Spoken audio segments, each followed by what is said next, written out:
समझो फिर से। Hello my dear students, standard ninth this one is the in number system we have to last points to be underestimate, that is a rationalisations, है ना। आज हम लोग रेशनलाइजेशंस के बारे में पढ़ेंगे, रेशनलाइजेशन समझेंगे, है ना। And which term we have to rationalize, किस टर्म पे हमें रेशनलाइज करनी है ना। तो यहाँ पे fraction whose denominator is irrational, वैसा फ्रैक्शन जिसका डिनोमिनेटर्स क्या हो, इरेशनल हो। क्या हो? इरेशनल हो। तो इरेशनल होंगे तो उस टर्म में हम रेशनलाइजेशन प्रोसेस करेंगे, है ना। रेशनलाइजेशन मेथड अप्लाई करेंगे, है ना। सबसे पहले दिमाग में ये रहना चाहिए कि रेशनलाइजेशन जो है करने की बारी कब आती है। आती कब है? जब हमारा किसी फ्रैक्शन, किसी भी नंबर्स का डिनोमिनेटर जो है क्या हो, इरेशनल हो। क्या हो? इरेशनल हो। ठीक है, तब हम इसका यूज करेंगे। तो this is what is rationalization, we have to understand the process of converting it into an equivalent expression, है ना। Equivalent expression, the process of converting it into, वह प्रक्रिया जिसमें हम लोग जो है इक्विवेलेंट एक्सप्रेशंस के तौर पे हम क्या कन्वर्ट करते हैं, इरेशनल को रेशनल में कन्वर्ट करते हैं, है ना। रेशनल में इरेशनल को रेशनल में, इरेशनल होता कहाँ है, किसी भी नंबर के डिनोमिनेटर्स में होते हैं, तब मुझे रेशनलाइजेशन प्रोसेस करने की बारी आई, है ना। तो यहाँ पे इरेशनल्स को रेशनल में करना है। ठीक है, मतलब कहने का मतलब है कि जैसे हमारा डिनोमिनेटर्स में अगर इरेशनल आ गए तो हम जैसे उसको बदलने का प्रयास करेंगे रेशनल में, number by multiplying it's numerator and denominator, हाँ। न्यूमरेटर और डिनोमिनेटर्स को हम लोग मल्टीप्लाई, सुटेबल नंबर, है ना। सुटेबल नंबर क्या होता है, उसके लिए हम लोग जो है एक रेशनलाइजिंग फैक्टर के बारे में समझेंगे, है ना।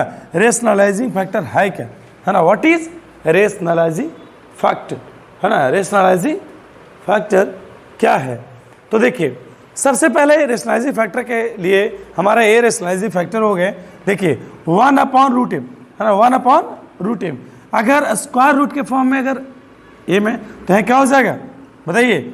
यहाँ पे इसी का जो टर्म यहाँ पे होगा उसी को √m से मल्टीप्लाई कर देंगे। सेम यहाँ पे √m इस तरह से मल्टीप्लाई करेंगे, बात समझ रहा है।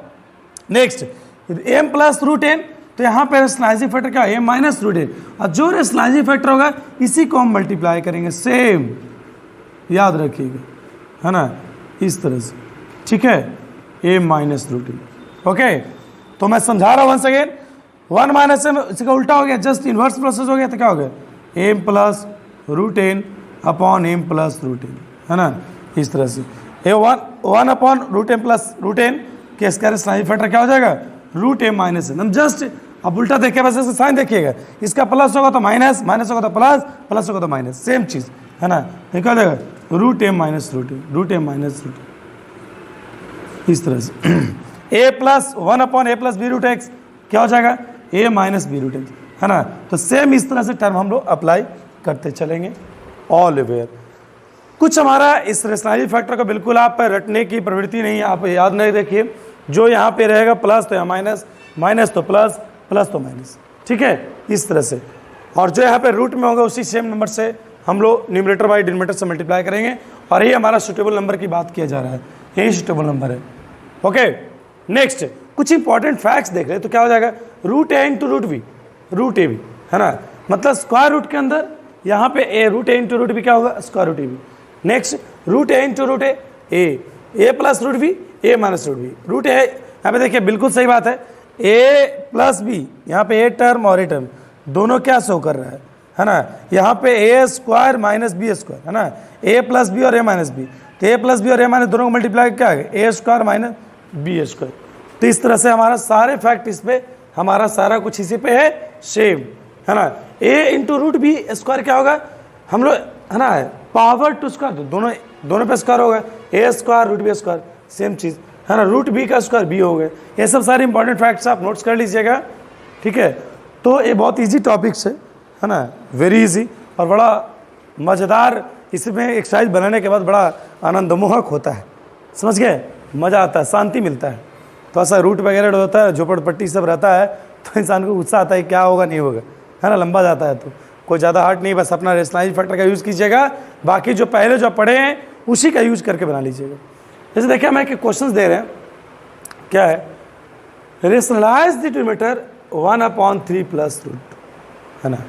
तो सर ये रेशनलाइज फैक्टर क्या होगा, इसका रेशनलाइज फैक्टर क्या हो गया, सेम चीज़ 3 - √2, क्या दिक्कत है, प्लस होगा। हम लोग रेशनलाइज फैक्टर के तौर पे कर ले, सेम चीज़ यहाँ पे इसका यूज कर ले, तो सेकेंड रेशनलाइज फैक्टर को तो सेम नंबर से मल्टीप्लाई कर देंगे, तो इस तरह से आ जाएगा, है ना। 3 - √2 और a² में b², है ना, a + b, यहाँ देखिए a + b और यहाँ प्लस a - b हो गए, इस तरह से a² - b², है ना। तो सेम यहाँ पे क्या है 3 - √2%। ओके, देखिए क्वेश्चन नंबर 2 एग्जाम्पल्स लिया जा रहा है, बाकी आप लोग अपना एक्सरसाइज देखिएगा, फोकस करें एक्सरसाइज पे। Simplify by rationalizing the denominator 6 - 4। देखिए क्वेश्चन हमारा है कि ये हमारा क्वेश्चन है, सॉरी ये क्वेश्चन है, इसको रेशनलाइज करने के लिए कर रहा है। तो यहाँ देखिए मैं रेशनलाइज फैक्टर यहाँ लिख रहा है a + b√x, a + b√x को रेशनलाइज करनी है, क्या करनी है, क्या करना है, रेशनलाइज करना है। तो यहाँ क्या हो जाएगा, यहाँ पे प्लस है माइनस हो जाएगा, है ना। तो यहाँ क्या होगा, देखिए a + b, a - b और a - b, तो a - b और a - b का होल स्क्वायर होगा, बस यहाँ पे स्क्वायर कर दिए, तो a - b का होल स्क्वायर का फॉर्मूला लगा दिए, a² b² - 2ab, और यहाँ पे a + b और ये क्या a - b, तो क्या हो गया a - b, a + b, a² - b² a² - b², है ना। तो यहाँ पे a² b², है ना, बस यहाँ पे आ गया। कैलकुलेशन करने के बाद इस तरह से आता है, तो दोनों का ऐड कर देंगे, 36 + 48 84, कॉमन लेंगे, -12 से एक बार इससे डिवाइड करेंगे तो -7, और इसको डिवाइड करेंगे तो 4+, ठीक है। तो आंसर क्या हो गया बताइए, -7 + 4। Okay, thanks.